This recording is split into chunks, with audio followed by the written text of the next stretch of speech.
Reka nongere mbasuhuze kandi bifurize gukomeza kugira ibihe byiza. Ndabizi ko mudukurikiye muri benshi cyane, abari mu Rwanda no mu karere k'ibiyaga bigari. Uyu munsi reka mpere mu gihugu cy'u Burundi nsuhuza abantu bari hariya za Gitega mu ntara Muyinga no mu bice bitandukanye. Mu Burundi bimeze bite?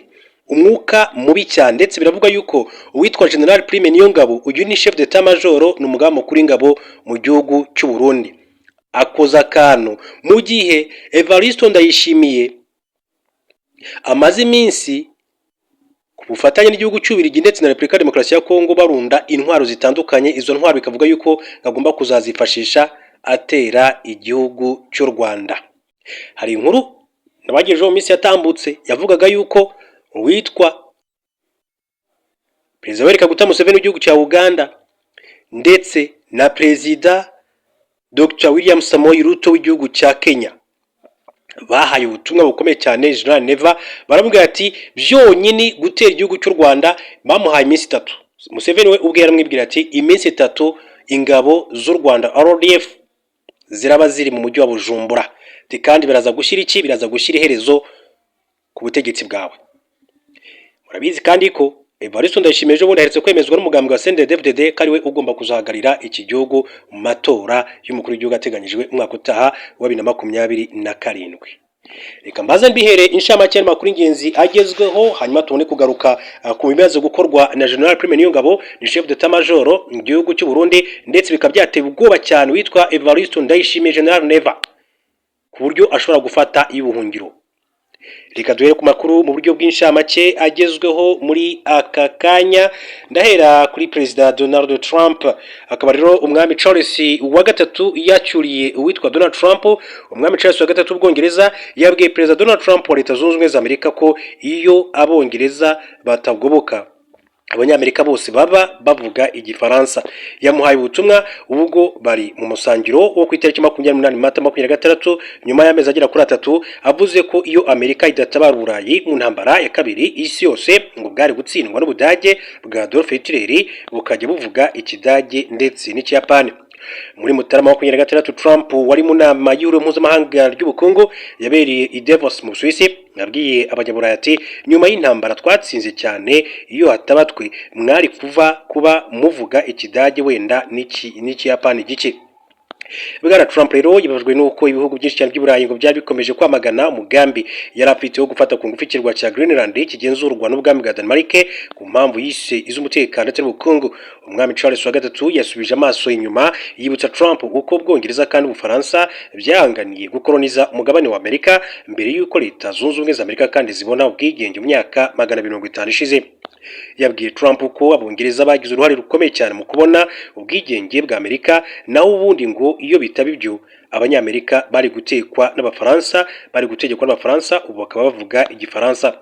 Ati Bwana Perezida uherutse kuvuga ko iyo hataba Amerika ibihugu by'Uburayi byari kuba bivuga Ikidage. Reka mvuge ko iyo atabatwe mwari kuba muvuga Igifaransa.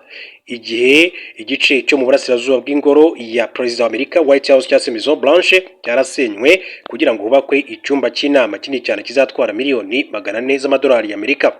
Umwami Charles wa gatatu yabwiye Trump ko yamenye iby'umushinga ariko ntacyo Abongereza bafasha Amerika kuko bagerageje gutanga ubufasha mu kuvugurura iyo ngoro umwaka wa 1814.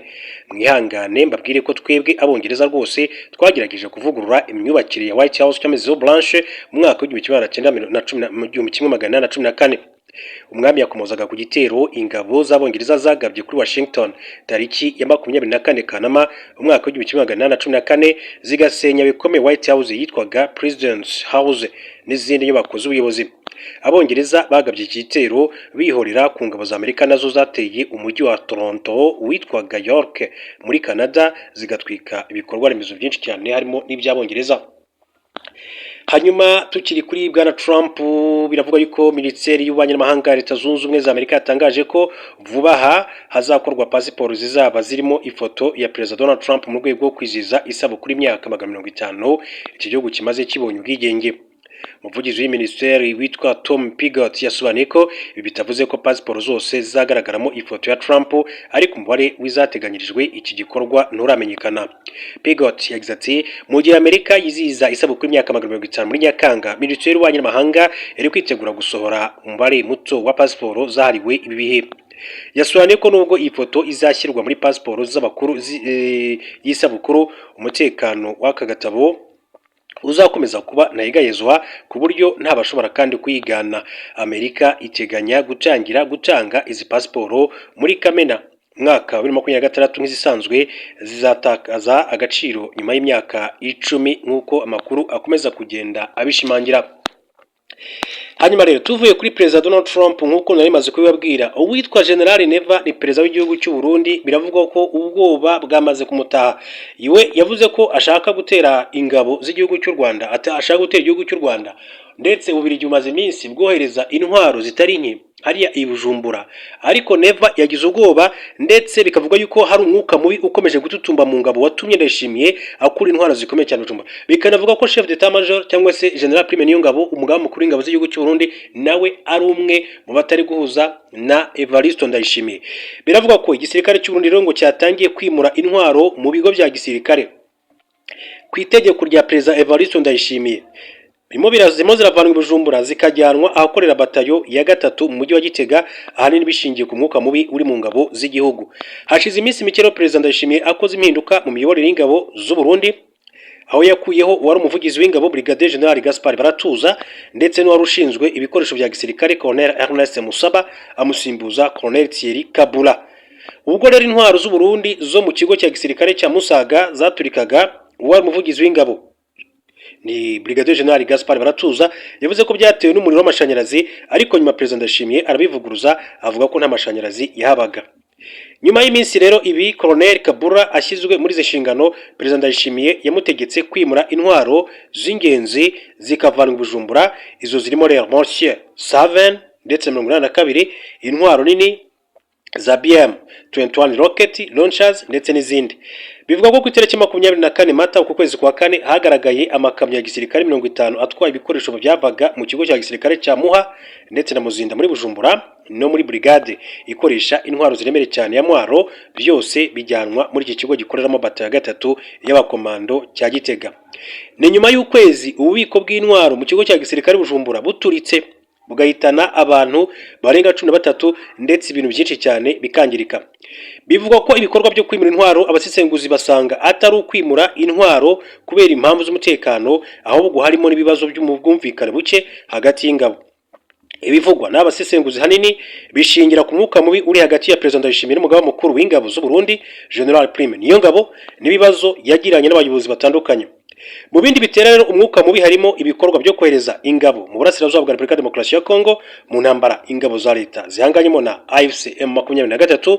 Bamwe mu bayobozi b'ingabo mu Burundi rero bavuga ko iyi ntambara rwose barwana idakwiye, ishingiye kuri politike, ibatwara amafaranga n'ubuzima bw'abasirikare, kandi bituma umujinya rero urushaho gukomeza kugenda wiyongera.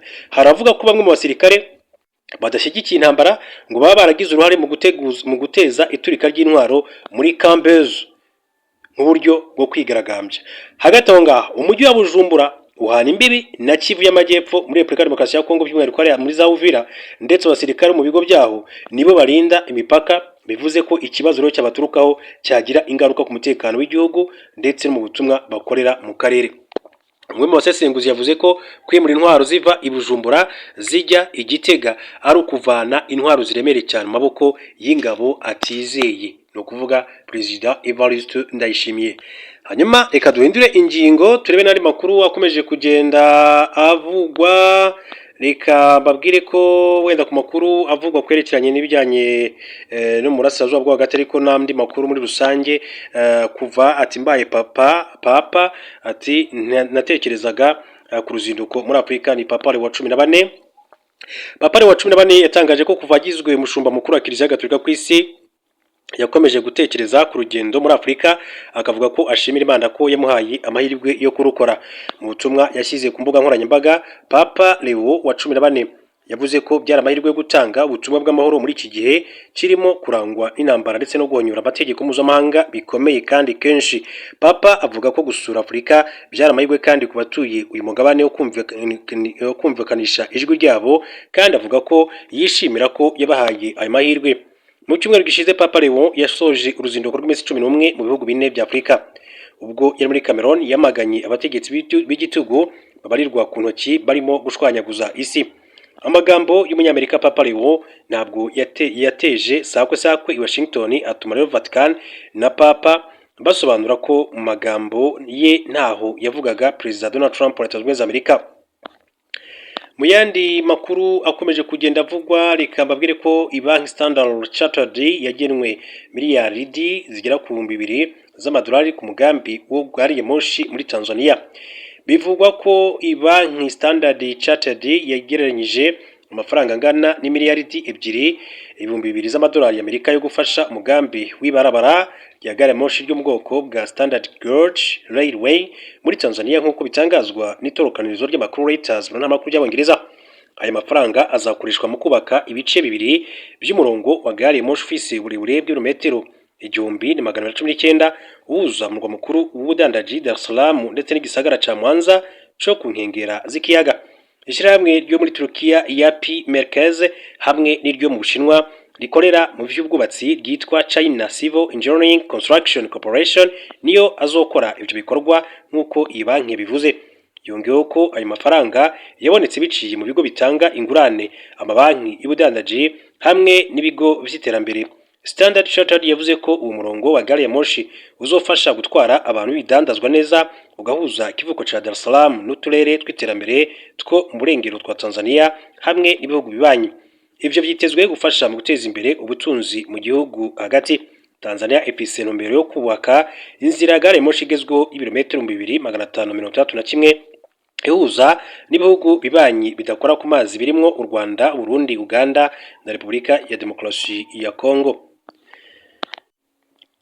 Mu yandi makuru, abimukira b'Abanyafurika baragabishijwe kugara amaduka mu myiyerekano yo kwiyamiriza abimukira. Abimukira b'Abanyafurika bari ku mugwa mukuru wa Afurika y'Epfo Pretoria bahamagariwe kuba maso cane mu myiyerekano yo kwiyamiriza abimukira bo mu buryo butemera amategeko, mu gihe hari ubwoba bw'ibitoro bishobora kandi guterwa n'urwanko ku banyamahanga. Hanyuma ubuserukizi bwa Ghana muri Afurika y'Epfo bwahanuye abanyagihugu bayo kugara budandaji ndetse no kwirinda kugaragara cyane, mu gihe umuyobozi w'ishyirahamwe ry'Abanyangeria baba muri Afurika y'Epfo yasavye abanywanyi baryo kuguma mu nzu. Iyindi myiyerekano iteganikanijwe kuwa gatatu mu gisagara ca Johannesburg. Ivyumviro byo kwanka abimukira byarongekanye muri iyi myaka iheze, aho bamwe bemera ko abanyamahanga bariko kandi batuma abanyagihugu babura akazi kandi bakungukira mu buryo butabereye mu kubikorwa vya leta. Ariko umukuru w'igihugu yavuze ko abanyagihugu badakwiye kwemera ko impungenge zabo zitera urwikeka n'urwanko ku Banyafurika bagenzi bacu. Mu kwiyamiriza ibitero biherutse gukorerwa abanyamahanga, Perezida Cyril Ramaphosa wa Afurika y'Epfo yarakoresheje ijambo ryiwe yo ku munsi wa mbere wo gukurikira uhimbaza amatora ya mbere ya demokarasi yabaye umwaka w'1994 mu kwibutsa igihugu ciwe ideni bafitiye ibindi bihugu byo ku mugabane wa Afurika byashigikiye urugamba rwo kurwanya intwaro, kuryamisha imiryango ndetse n'ivanguramoko y'abazungu apartheid yabaye muri icyo gihugu. Ku munsi wa kabiri abantu amajana bihaye amabarabara ya Pretoria mu myerekano yateguwe n'umugwi March and March berekeza ku nyubako za Union, icicaro gikuru ca leta. Afurika y'Epfo ifise abimukira bashika miliyoni 2,400, miliyoni 2 ndetse n'400 bari munsi ya 4% y'abanyagihugu bose nk'uko ibiharuro vya leta vyerekana. Benshi muri bo bava mu bihugu bibanyi nka Lesotho, Zimbabwe, Mozambique bifise kahise ko gutanga abakozi baja gukora muri Afurika y'Epfo kuko co ari igihugu gitunze. Ivyo kwanka abanyamahanga bimaze igihe kandi kirekire ari kibazo muri Afurika y'Epfo, kandi rimwe na rimwe bikavyara ubukazi bushobora kandi no guhitana ubuzima bw'abantu batari bakeyi muri iki gihugu ca Afurika y'Epfo.